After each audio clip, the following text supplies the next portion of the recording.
میں بہک سکوں یہ مجال کیا، میرا رہنما کوئی اور ہے۔ نحمدہ ونصلی علی رسولہ النبی الکریم الامین، اما بعد فاعوذ باللہ السمیع العلیم من الشیطان الرجیم، بسم اللہ الرحمن الرحیم۔ قال اللہ تبارک و تعالی فی القرآن الحکیم، ان اللہ وملائکتہ یصلون علی النبی یا ایہا الذین آمنوا صلوا علیہ وسلموا تسلیما۔ الصلاۃ والسلام علیک یا رسول اللہ، الصلاۃ والسلام علیک یا نبی اللہ، الصلاۃ والسلام علیک یا شفیع المذنبین وعلی آلک واصحابک یا رحمۃ للعالمین۔ اللہ تبارک و تعالیٰ کی بے حد و حساب حمد و ثنا۔ سرور کونین جان عالم وجہ تخلیق کائنات، ہم سب کے آقا و مولا حضرت محمد مصطفیٰ صلی اللہ علیہ وسلم اور آپ کے جمیع آل و اصحاب کی بارگاہ ناز میں درود و سلام کے نذرانوں کے بعد، انتہائی عزت اور تکریم کے لائق سامعین ذی وقار میرے دینی اور یقینی دوستو، بزرگ اور بھائیوں، اللہ تعالیٰ کے فضل و کرم سے تفسیر اعجاز القرآن کا ہمارا تفسیری سلسلہ تسلسل کے ساتھ اور ربط کے ساتھ جاری و ساری ہے، اور اسی ربط اور تسلسل کو مزید آگے لیے بڑھیں گے، اور انشاءاللہ العزیز آج ہم چھٹے سپارے کے 10ویں رکوع کی تفسیر اور چھٹے سپارے میں موجود سورہ المائدہ کے 6ویں رکوع کی تفسیر آپ کے سامنے لے کر پیش ہوئے ہیں۔ اللہ تبارک و تعالی ہم سب کو حق کی پیروی کرنے کی توفیق مرحمت فرمائے۔ سورہ المائدہ اس کا 6واں رکوع ہے اور چھٹے سپارے کا مجموعی طور پر 10واں رکوع ہے، اور اس کی آیت مبارکہ کا نمبر ہے 35۔ اللہ تبارک و تعالی قرآن کریم فرقان حمید میں ارشاد فرماتے ہیں، یا ایھا الذین آمنوا اتقوا اللہ وابتغوا الیہ الوسیلۃ وجاہدوا فی سبیلہ لعلکم تفلحون۔ اے ایمان والو، اللہ سے ڈرو اور اس کی طرف وسیلہ تلاش کرو اور اس کی راہ میں جہاد کرو، اس امید پر کہ تم فلاح پا جاؤ۔ انتہائی اہمیت کی حامل آیت مبارکہ، اور ایک عقیدے سے اس آیت مبارکہ کا براہ راست اتصال بھی ہے، تعلق بھی ہے۔ اللہ تبارک و تعالی نے اس آیت مبارکہ میں اہل ایمان کو وسیلہ تلاش کرنے کا حکم ارشاد فرمایا۔ وسیلے کی تعریف کیا ہے، اور علماء لغت وسیلے کو کس مفہوم اور کس تشریح کے ساتھ بیان فرماتے ہیں، اس پر میں عرب کی مشہور، جو عرب کی لغات حدیث کی مشہور ڈکشنری ہے اور لغت کی کتاب ہے النہایہ۔ النہایہ میں علامہ ابن اسیر الجزری وہ ارشاد فرماتے ہیں وسیلے کی تعریف کرتے ہوئے کہ وسیلہ کسی ایسی چیز کو کہا جاتا ہے جس سے ہم کسی دوسری شے کا قرب تلاش کرتے ہیں، یعنی وہ وسیلہ ہے جس سے ہم نے کسی مقصود کو پا لیا۔ اور علامہ ابن منظور افریقی اپنی مشہور لغت کی جو کتاب ہے جس کو لسان العرب کہا جاتا ہے، آپ فرماتے ہیں جس چیز سے کسی غیر کا تقرب حاصل کیا جائے تو اس کو وسیلہ کہا جاتا ہے۔ چونکہ مومن کا مقصود اور مومن کا مطلوب یہ اللہ کی ذات ہے، تو اللہ سے قریب کرنے والا ہر ذریعہ یہ وسیلہ کہلائے گا۔ یہاں پر علامہ ابن منظور افریقی اور النہایہ ابن اسیر الجزری اور المفردات القرآن میں علامہ راغب اصفہانی نے بھی ایسی ہی تعریف فرمائی کہ وسیلہ ہر اس چیز کو کہا جاتا ہے جسے اللہ تعالیٰ کا تقرب حاصل کیا جا سکے۔ اب یہاں پر ایک انتہائی اہم بحث ہے کہ وسیلے کا دائرہ کار کہاں تک ہے، اس کے اندر ہم کن افراد کو شامل کر سکتے ہیں اور کن کو نہیں۔ احادیث مبارکہ سب سے پہلے اس بات کی صراحت کرتی ہیں کہ وسیلے کا دائرہ کار ان لوگوں کو اپنے اندر شامل کرتا ہے جن کا اللہ تعالیٰ کے ساتھ کوئی قرب والا معاملہ ہو، اللہ تعالیٰ کی دوستی والا معاملہ ہو، اللہ کی محبوبیت والا معاملہ ہو، اللہ کی بارگاہ میں جن کا وجاہت والا معاملہ ہو، ان کو ہم اللہ تعالیٰ کی بارگاہ میں وسیلہ بنا سکتے ہیں۔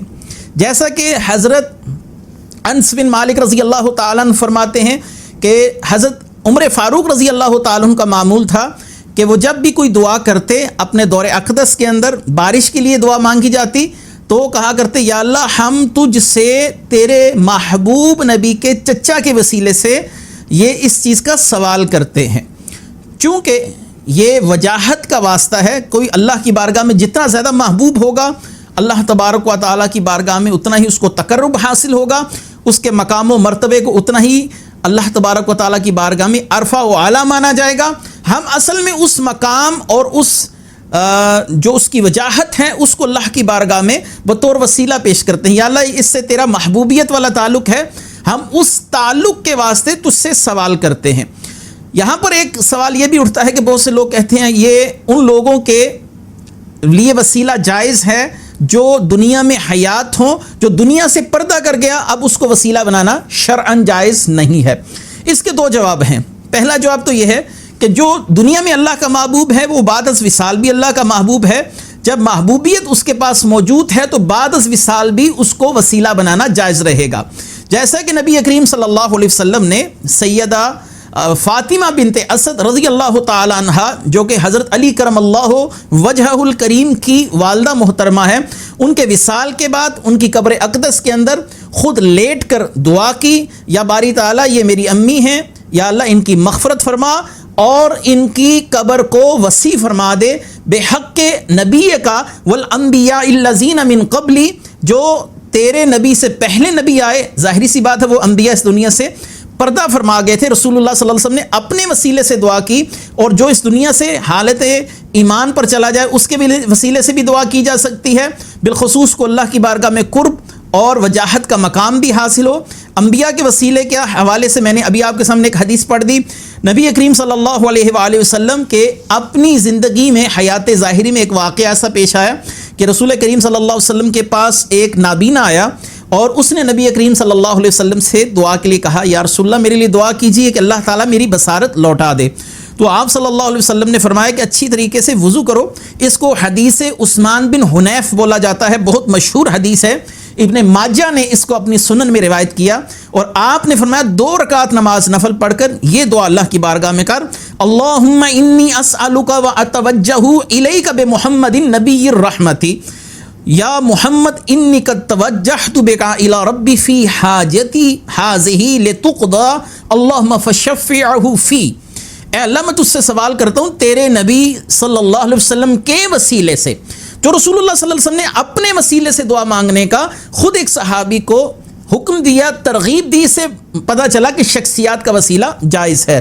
اور جو شیخ کامل ہوتا ہے اس کو بھی وسیلہ تصور کیا جا سکتا ہے، یہ بھی وسیلے کے حکم میں داخل ہے.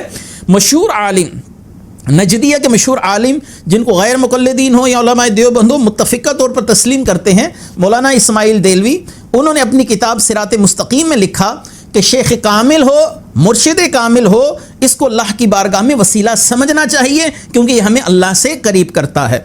نیک اعمال بھی اللہ کی بارگاہ میں وسیلے کا مقام رکھتے ہیں، ہمیں اللہ سے قریب کرتے ہیں. جیسا کہ مشہور حدیث صحیح بخاری میں ہے کہ 3 لوگ ایک غار میں پھنس جاتے ہیں اور تینوں اپنے نیک اعمال کے سبب اللہ سے دعا طلب کرتے ہیں، اللہ سے تخفیف چاہتے ہیں، تو اس غار کے دہانے سے وہ بھاری پتھر ہٹ جاتا ہے. وسیلہ اعمال کا بھی ہو سکتا ہے، شخصیات کا بھی ہو سکتا ہے، زندہ کا بھی ہو سکتا ہے، وصال یافتہ کا بھی ہو سکتا ہے. یہ تصور کہ وسیلہ اور وسیلے سے متعلقہ جو غلط فہمیاں ہمارے معاشرے میں پائی جاتی ہیں یہ شرک کی طرف لے جانے والی ہیں. تو اس سوال کا جواب بھی سن لیجئے. ایک وسیلہ وہ ہے کہ جو اللہ تعالیٰ نے ہمارے لیے مقرر فرمایا، اپنے انبیاء کو مقام قرب و وجاہت عطا فرمایا، اپنے اولیاء کو مقام محبوبیت پر فائز فرمایا، لہٰذا ان کو وسیلہ بنانا یہ اللہ ہی کے حکم سے اور اللہ تعالیٰ کے ہی چاہنے سے ہم کرتے ہیں.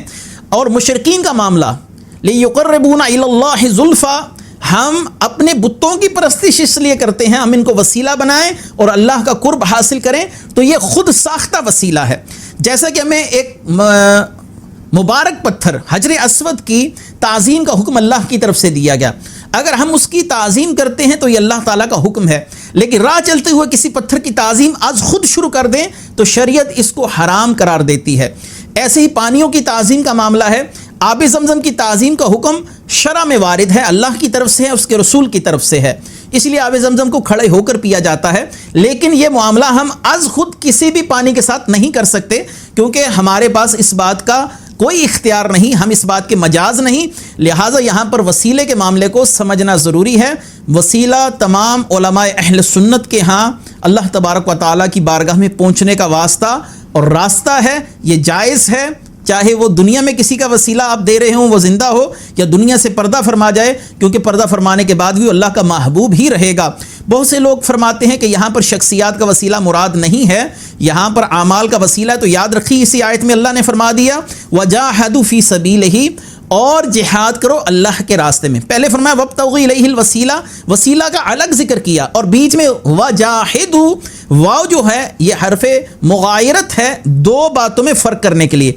تو وجاہدوا، اور جہاد کرو، ایک نیک عمل ہے، فی سبیلہ لعلکم تفلحون. نیک عمل کو اللہ نے الگ سے ذکر کیا، وسیلے کو الگ سے ذکر کر دیا. اس کا مطلب یہ ہے کہ جس چیز کو عطف بنایا گیا آپ اس ہی کو وابتغوا الیہ الوسیلہ کا بنیادی حصہ قرار دے رہے ہیں، تو یہ بات ٹھیک نہیں ہے. شخصیات کے وسیلے سے بھی دعائیں موجود ہیں. اللہ تبارک و تعالیٰ اگلی آیت مبارکہ میں ارشاد فرماتے ہیں ان الذین کفروا لو ان لهم ما فی الارض جميعا ومثله معه لیفتدوا به من عذاب یوم القیامة ما تقبل منهم ولهم عذاب علیم یریدون ان یخرجوا من النار وما هم بخارجین منها ولهم عذاب مقیم. بے شک اگر کافر لوگ جو کچھ زمین میں ہے وہ سب اور اس کے برابر اتنا ہی اور اس کے ساتھ ملا کر یعنی مزید قیامت کے دن اپنے لیے عذاب کے چھٹکارے کے لیے دیں تو اللہ تعالیٰ ان سے قبول نہیں کرے گا. ان کے لیے دردناک عذاب ہے، وہ دوزخ سے نکلنا چاہیں گے وہ اس سے نکل نہیں سکیں گے، ان کے لیے ہمیشہ کا عذاب ہے.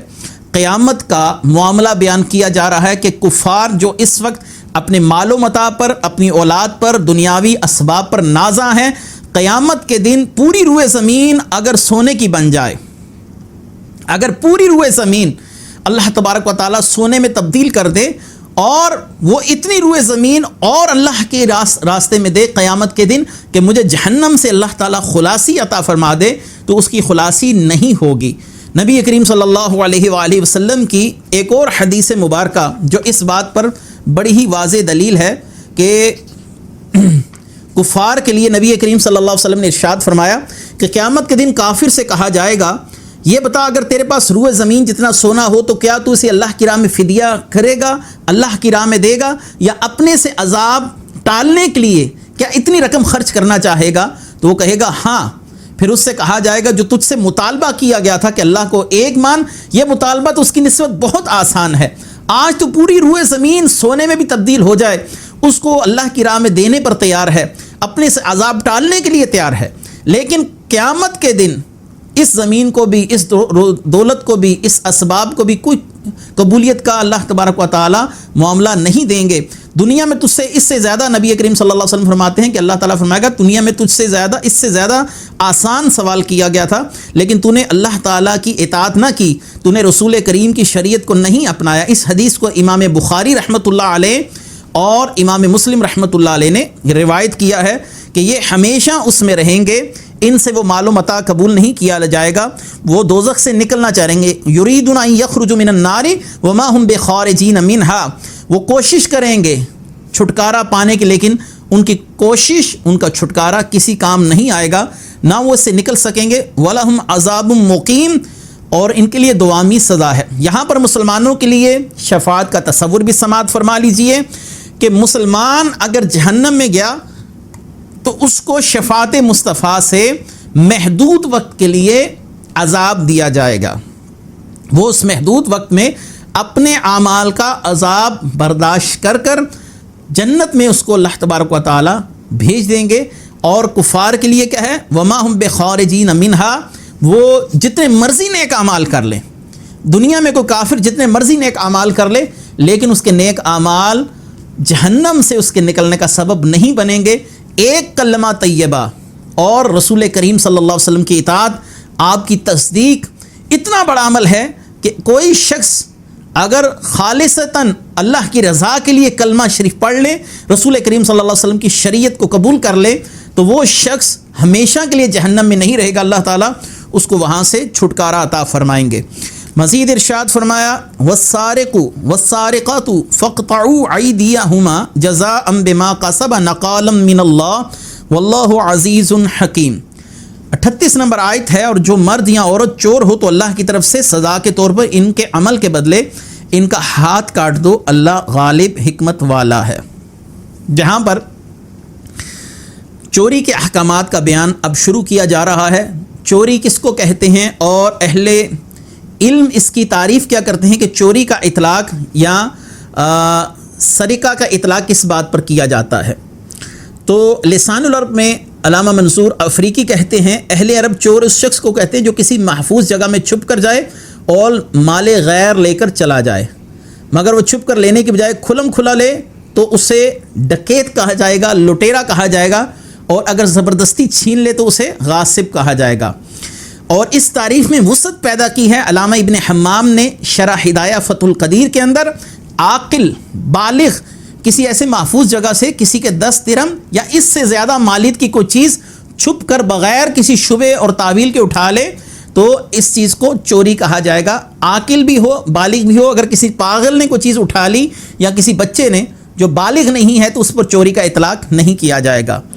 اور یاد رکھیے کہ ہمارے ہاں چوری پر ہاتھ کاٹنے کا جو معاملہ ہے وہ 10 درہم یا اس سے زیادہ پر ہے، کیونکہ نبی کریم صلی اللہ علیہ وآلہ وسلم کی حدیث ہے کہ آج جتنی ڈھال کی قیمت ہے، یعنی جس پر آپ تلوار کا وار روکتے ہیں، اس سے کم پر ہاتھ نہ کاٹا جائے۔ تو اس دن جو ڈھال کی قیمت تھی وہ 10 درہم تھی۔ امام نسائی نے اس حدیث کو روایت کیا، تو ڈھال کی قیمت کو سامنے رکھتے ہوئے 10 درہم اس کی جو مقدار ہے وہ متعین کی گئی۔ یاد رکھیے یہاں پر حجیت حدیث کا معاملہ بھی سامنے آتا ہے۔ اس حدیث اس قرآن کی آیت میں 10 درہم کی قید نہیں، مطلقاً کہا گیا کہ اگر کوئی چوری کرے تو اس کا ہاتھ کاٹ دیا جائے۔ تو حدیث نے اس آیت کی تفسیر بیان کی کہ 10 درہم یا اس سے زیادہ مال پر ہاتھ کاٹا جائے گا۔ اگر اس شے کی جو قیمت ہے وہ 1 درہم سے لے کر 9 درہم تک ہے تو ایسی چیز پر ہاتھ کاٹنے کی سزا کا اجرا نہیں کیا جائے گا۔ لہٰذا اور اس کے بعد اگلی گفتگو ہے چوری کے ثبوت کے 2 طریقے ہیں فقہا کے ہاں۔ چور خود اقرار کر لے، چاہے ایک بار ہی چوری کی ہو، یا 2 مرد گواہی دیں، اور اگر ایک مرد اور 2 عورتیں یعنی عورتیں بھی گواہی دیں تو ہاتھ نہیں کاٹا جائے گا، کیونکہ یہ حدود کا مسئلہ ہے وغیرہ وغیرہ۔ یہ تمام کے تمام احکامات کتب فقہ اور بہار شریعت کے حصہ نحم کے اندر یعنی 9ویں حصے کے اندر تفصیل کے ساتھ پڑھے جا سکتے ہیں۔ اگلی آیت مبارکہ فمن تاب من بعد ظلمہ واصلح فان اللہ یتوب علیہ ان اللہ غفور الرحیم۔ تو جو اپنے ظلم کے بعد توبہ کر لے، اپنی اصلاح کر لے، اللہ اپنی مہربانی سے اس پر رجوع فرمائے گا، بے شک اللہ بخشنے والا اور مہربان ہے۔ فمن تابہ جو توبہ کر لے، توبہ نہایت نفیس عمل ہے، یعنی اللہ کی ناپسندیدہ حالت کو چھوڑ کر اللہ کی پسندیدہ حالت کی طرف لوٹ آنا۔ کوئی بری عادت ہے، برے اعمال ہیں، ان پر ندامت محسوس کرتے ہوئے مستقل ارادے کے ساتھ اللہ تعالیٰ کی بارگاہ میں رجوع کرنا کہ آئندہ سے اس معاملے سے خلاصی حاصل کرے گا، نہیں کرے گا۔ اللہ تعالیٰ فرماتا ہے کہ ایسے شخص کی توبہ کو اللہ تعالیٰ قبول فرماتا ہے۔ شرک سب سے بڑا جرم سمجھا جاتا ہے۔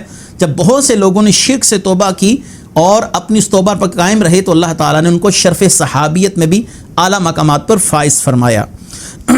اگلی آیت الم تعلم ان اللہ لہ ملک السماوات والارض یعذب من یشاء ویغفر لمن یشاء واللہ علی کل شیء قدیر۔ کیا تجھے معلوم نہیں کہ آسمان اور زمین کی بادشاہی اللہ ہی کے لیے، وہ جسے چاہتا ہے سزا دیتا ہے، جسے چاہتا ہے بخش دیتا ہے، اور اللہ ہر شے پر قادر ہے۔ اس آیت سے معلوم ہوا کہ عذاب کرنا اور رحمت فرمانا اللہ کی مشیت پر موقوف ہے۔ وہ مالک ہے، جو چاہے کسی کے ساتھ معاملہ کرے، اس سے کوئی سوال کرنے والا نہیں۔ ہم تمام کے تمام اس کی مملوک ہیں۔ وہ اگر کسی شخص کو عذاب دینا چاہے تو اس سے سوال نہیں کیا جا سکتا کس بات پر عذاب دیا گیا، اور کسی شخص کو اگر جزا سے فیض یاب کرنا چاہے تو اس سے سوال نہیں کیا جا سکتا۔ اللہ تبارک و تعالیٰ پر کسی شے کا کوئی معاملہ واجب نہیں ہے، وہ مستغنی ہے۔ وہ اگر ساری کی ساری مخلوق کو بھی اٹھا کر جہنم میں پھینک دے تو اس پر ظالم کا اطلاق نہیں کیا جا سکتا۔ وہ ساری مخلوق کو بلا حساب معاف کر دے تو اللہ تبارک و تعالیٰ کے اس معاملے پر عدل و انصاف کے حوالے سے کوئی اعتراض نہیں اٹھایا جا سکتا، کیونکہ وہ مالک کل ہے، اختیارات رکھتا ہے۔ اور اس کے بعد اللہ تبارک و تعالیٰ نے فرمایا یا ایھا الرسول لا يحزنک الذین یسارعون فی الکفر من الذین قالوا آمنا بافواہہم ولم تؤمن قلوبہم ومن الذین حادوا سمعون للکذب سمعون لقوم آخرین لم یأتوک یحرفون الکلم من بعد مواضعہ یقولون ان اوتیتم ھذا فخذوہ وان لم تؤتوہ فاحذروا ومن یرد اللہ فتنتہ فلن تملک لہ من اللہ شیئا اولئک الذین لم یرد اللہ ان یطہر قلوبہم لہم فی الدنیا خزی ولہم فی الآخرۃ عذاب عظیم۔ اے رسول، جو کفر میں دوڑے جاتے ہیں تمہیں غمگین نہ کریں، یہ وہ ہیں جو اپنے منہ سے کہتے ہیں کہ ہم ایمان لائے، حالانکہ ان کے دل مسلمان نہیں، اور کچھ یہودی بہت جھوٹ سنتے ہیں، ان دوسرے لوگوں کی بھی خوب سنتے ہیں جو آپ کی بارگاہ میں نہیں آئے، یہ اللہ کے کلام کو اس کے مقامات کے بعد بدل دیتے ہیں، یا آپس میں کہتے ہیں کہ اگر تمہیں یہ تحریف والا حکم ملے تو اسے لے لینا، اگر تمہیں یہ نہ ملے تو بچنا۔ جسے اللہ گمراہ کرنا چاہے تو اے مخاطب تو ہرگز اسے اللہ سے بچانے کا کوئی اختیار نہیں رکھتا۔ یہی وہ لوگ ہیں جن کے دلوں کو پاک کرنے کا اللہ نے ارادہ نہیں فرمایا، ان کے لیے دنیا میں بھی رسوائی ہے اور ان کے لیے آخرت میں بڑا عذاب ہے۔ لا يحزنک الذین یسارعون فی الکفر، جو کفر میں دوڑے جاتے ہیں آپ کو غمگین نہ کریں۔ یہاں پر منافقین کی حرکتوں کا بیان کیا جا رہا ہے جو نبی کریم صلی اللہ علیہ وآلہ وسلم کے سامنے آپ کی اطاعت گزاری کا دم بھرتے ہیں، آپ صلی اللہ علیہ وسلم کی غیر موجودگی میں آپ کے دشمنان کے ساتھ مل کر اسلام کے خلاف سازشیں کرتے ہیں۔ اور کمال کی بات دیکھیے، یہاں پر اللہ نے اپنے محبوب کو یا ایھا الرسول کے ساتھ خطاب فرمایا۔ نبیوں کے ساتھ خطاب فرمانے کا انداز یا آدم یا نوح یا عیسیٰ یا ادریس، اس طرح الفاظ کے ساتھ آپ کو ملتا ہے، لیکن جب نبی کریم صلی اللہ علیہ وسلم کا معاملہ آتا ہے تو اللہ تعالیٰ یا ایھا الرسول یعنی رسول کریم صلی اللہ علیہ وسلم کا معاملہ دیگر انبیاء کی نسبت امتیازی رکھا گیا۔ آپ کو اللہ نے جو مقام و مرتبہ عطا فرمایا اس کا کوئی ثانی نہیں، اس کے مقابل کوئی بھی نہیں ہے۔ آپ صلی اللہ علیہ وسلم تمام انبیاء سے افضل و اعلیٰ ہیں۔ ان آیات کا شان نزول کچھ یوں ہے کہ ایک دفعہ ایسا ہوا کہ کچھ یہودی جن میں کعب بن اشرف، کعب بن اسد، سعید بن عمرو، مالک بن سیف، کنانہ بن ابی الحقیق یہ سارے مل کر رسول کریم صلی اللہ علیہ وسلم سے ایک شادی شدہ جوڑا جو آپس میں بدکاری کے معاملے میں گرفتار کیا گیا تھا ان کو لے کر پیش ہوا، اور آپس میں صلاح کر آئے تھے کہ اگر نبی کریم صلی اللہ علیہ وسلم ان کے لیے رجم کی سزا دیں تو ہم اسے قبول نہیں کریں گے، اور اس کے علاوہ اگر آپ نے کوئی سزا دی تو ہم اسے قبول کر لیں گے، کیونکہ یہ مرد اور عورت دونوں یہودیوں میں کسی اعلیٰ مقام پر فائز تھے، یا مخیر حضرات سے ان کا تعلق تھا، کسی اعلیٰ قبیلے سے ان کا تعلق تھا، لہٰذا انہوں نے سوچا کہ نبی کریم صلی اللہ علیہ وسلم سے جا کر فیصلہ کروایا جائے۔ آپ صلی اللہ علیہ وآلہ وسلم اگر رجم کا فیصلہ کریں گے کہ ان کو سزائے موت دی جائے، پتھر مار کر ان کو مارا جائے، تو اس فیصلے کو ہم قبول نہیں کریں گے، اور اس کے علاوہ اگر کوئی تخفیف والا، کوئی نرمی والا حکم ارشاد فرمائیں گے تو ہم اس کو فوراً ہی قبول کر لیں گے اور ہم کہیں گے کہ آپ اللہ کے نبی ہیں۔ تو نبی کریم صلی اللہ علیہ وسلم کو اللہ تعالیٰ نے ان کی اس خفیہ تدبیر و سازش کی خبر پہلے سے دے دی۔ نبی کریم صلی اللہ علیہ وآلہ وسلم نے اس مقام پر، اس موقع پر فرمایا کہ تم میں ابن سوریہ کیسا عالم ہے۔ انہوں نے کہا وہ بہت بڑا عالم ہے اور ابن سوریہ کے ہر فیصلے کو ہم تسلیم کرتے ہیں۔ آپ نے ارشاد فرمایا ابن سوریہ کو بلایا جائے تاکہ اس معاملے کا فیصلہ وہ میری موجودگی میں وہی کرے جو اللہ تعالیٰ کی طرف سے تمہاری کتاب میں موجود ہے، کیونکہ وہی حکم ہماری شریعت میں بھی موجود ہے۔ ابن سوریہ کو بلوایا گیا۔ نبی کریم صلی اللہ علیہ وسلم نے فرمایا اے ابن سوریہ، میں تجھے اس اللہ کی قسم دیتا ہوں جس کے سوا کوئی معبود نہیں، جس نے حضرت موسیٰ علیہ السلام پر توریت کو نازل فرمایا، تم لوگوں کو مصر سے نکالا، تمہارے لیے دریا کو پھاڑ کر اس میں راستے بنا دیے، تمہیں نجات دی، فرعونیوں کو غرق کیا، تمہارے لیے بادل کو سائباں بنایا، من و سلویٰ کا نزول فرمایا، اور اللہ تبارک و تعالیٰ نے اپنی کتاب نازل فرمائی جس میں حلال و حرام کا بیان ہے۔ کیا تم اس بات کی تصدیق نہیں کرتے کہ تمہاری کتاب میں شادی شدہ مرد و عورت کے لیے جو بدکاری کے مرتکب ہوں سنسار کا حکم ہے؟ ابن سوریہ نے کہا بے شک یہ حکم توریت میں موجود ہے۔ یہ بات سن کر دیگر جو یہودی تھے وہ ابن سوریہ سے ناراض ہوئے کہ تم نے اس حکم کو کیوں تسلیم کیا؟ تو ابن سوریہ کہنے لگا کہ نبی کریم صلی اللہ علیہ وسلم نے مجھے توریت کی قسم دی تھی، حضرت موسیٰ علیہ السلام کی قسم دی تھی اور اللہ تبارک و تعالیٰ کی قسم دی تھی، اور مجھے واسطہ اتنا بڑا دیا تھا کہ مجھے خوف ہوا کہ اگر میں جھوٹ بولوں گا تو اللہ تعالیٰ مجھے تباہ و برباد فرما دے گا۔ یہ اس آیت میں اصل میں اس صورتحال کا بیان ہے۔ اگلی آیت مبارکہ میں اللہ تبارک و تعالیٰ ارشاد فرماتے ہیں سمعون للقاذب اقلون للسحت فَإِن جَاءَكُ فَاحْكُم بَيْنَهُمْ أَوْ عَارِضْ عَنْهُمْ وَإِن تُعْرِضْ عَنْهُمْ فَلَن يَضُرُّكَ شَيْئًا وَإِن حَكَمْتَ فَاحْكُم بَيْنَهُمْ بِالْقِسْطِ إِنَّ اللَّهَ يُحِبُّ الْمُقْسِطِينَ۔ بہت جھوٹ سننے والے بڑے حرام خور ہیں، تو اگر یہ تمہارے حضور حاضر ہوں تو ان میں فیصلہ فرمائیے یا ان سے منہ پھیر لیجئے، یعنی آپ کو دونوں کا اختیار ہے۔ اگر آپ ان سے منہ پھیر لیں گے تو یہ آپ کا کچھ نہیں بگاڑ سکیں گے، اور اگر آپ ان میں فیصلہ فرمائیں تو انصاف کے ساتھ فیصلہ فرمائیں، بے شک اللہ انصاف کرنے والوں کو پسند کرتا ہے۔ اس آیت مبارکہ میں جو جھوٹ بولنے والے، حرام کھانے والے، اس سے مراد یہود و نصارہ کے علماء ہیں جو دنیاوی کچھ رقم کے عوض احکامات کو بدل دیا کرتے تھے۔ اللہ تعالیٰ نے فرمایا کہ اے محبوب آپ ان میں اگر حکم ارشاد فرمائیں تو حق پر مبنی فرمائیں، آپ کا ارشاد آپ کا اختیار ہے، اگر آپ ان میں فیصلہ نہیں کرنا چاہتے تو نہ کیجیے۔ اصل میں یہ اپنے علماء کو رشوت دے کر اپنے حق میں فیصلے کروا لیا کرتے تھے۔ نبی کریم صلی اللہ علیہ وسلم نے رشوت کی وعید اس طرح فرمائی ہے کہ رشوت لینے والا اور دینے والا دونوں جہنمی ہیں۔ عبداللہ بن عمر فرماتے ہیں کہ جو گوشت سہت کہتے ہیں رشوت کو، اس پر پلا ہو تو وہ شخص کبھی بھی جنت میں داخل نہیں ہو سکتا۔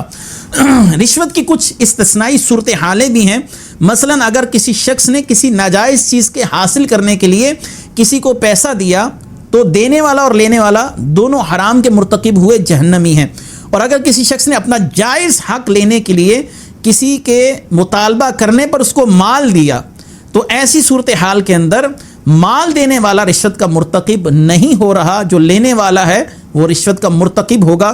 اس کے بڑے واضح قسم کے احکام اور بڑی تفصیلی کلام فتاوی رضویہ جلد 18 کے اندر اعلیٰ حضرت نے صفحہ نمبر 170 سے لے کر 171 تک بیان فرمائے ہیں۔ وَكَيْفَ يُحَكِّمُونَكَ وَعِندَهُمُ التَّوْرَاةُ فِيهَا حُكْمُ اللَّهِ ثُمَّ يَتَوَلَّوْنَ مِن بَعْدِ ذَلِكَ وَمَا أُولَٰئِكَ بِالْمُؤْمِنِينَ، اور وہ تم سے کیوں کر فیصلہ چاہیں گے حالانکہ ان کے پاس تورات موجود ہے جس میں اللہ کا حکم ہے، اس کے باوجود یہ منہ پھیرتے ہیں اور یہ ایمان لانے والے نہیں۔ یعنی اس آیت میں اللہ تعالیٰ نے ارشاد فرمایا کہ شادی شدہ مرد و عورت کی جو سزا رجم ہے وہ آپ سے کیوں فیصلہ کروا رہے ہیں؟ آپ کو تو یہ نبی مانتے ہی نہیں، ان کی کتابوں میں یہی سزا موجود ہے، اب آپ کے پاس آ کر سزا کا فیصلہ لینا یہ کوئی مناسب عمل نہیں ہے کہ جب اپنی کتاب میں بھی اسی سزا کو پا رہے ہیں جو آپ کی شریعت میں ہے، دوسرا آپ کو نبی بھی نہیں مانتے تو پھر آپ کے پاس آ کر فیصلہ لینا یہ ایک عجیب مضحکہ خیز سی بات ہے۔ آپ کی نبوت کے منکر بھی ہیں، آپ سے فیصلہ بھی چاہتے ہیں، انتہائی تعجب کی بات ہے، یعنی فیصلہ اپنی مرضی اور منشا کے مطابق آپ سے لینا چاہتے ہیں، جب آپ نے وہی حکم دیا جو ان کی شریعت میں تھا اور ابن سوریہ نے اس کی تصدیق کی کہ شادی شدہ مرد و عورت کے لیے وہی سزا ہے جو اسلام میں ہے، تو پھر ان لوگوں نے ابن سوریہ کی بھی تردید کر دی۔ ابن سوریہ نے کہا میں اللہ کی قسم کھا کر کہتا ہوں یہی سزا آسمانی کتاب تورات میں موجود ہے جو نبی کریم صلی اللہ علیہ وسلم کی شریعت میں موجود ہے۔ گویا یہ رسول کریم صلی اللہ علیہ وسلم کی تائید اور تصدیق تھی جو ابن سوریہ جیسے بڑے عالم نے کر دی۔ اب یہود کے پاس کوئی چارہ نہ تھا کہ رسول کریم صلی اللہ علیہ وسلم کی نبوت کا انکار کریں، لیکن ضد اور ہٹ درمی کا کوئی علاج نہیں۔ ان لوگوں نے حسد، ضد اور کینے کی وجہ سے نبی کریم صلی اللہ علیہ وسلم کا انکار کیا۔ اللہ تعالیٰ نے ان کو ہدایت عطا نہیں فرمائی۔ اللہ تعالیٰ ہمیں اپنے محبوب کی اطاعت نصیب فرمائے۔ وآخر دعوانا ان الحمد للہ رب العالمین۔ میں بہک سکوں یہ مجال کیا میرا رہا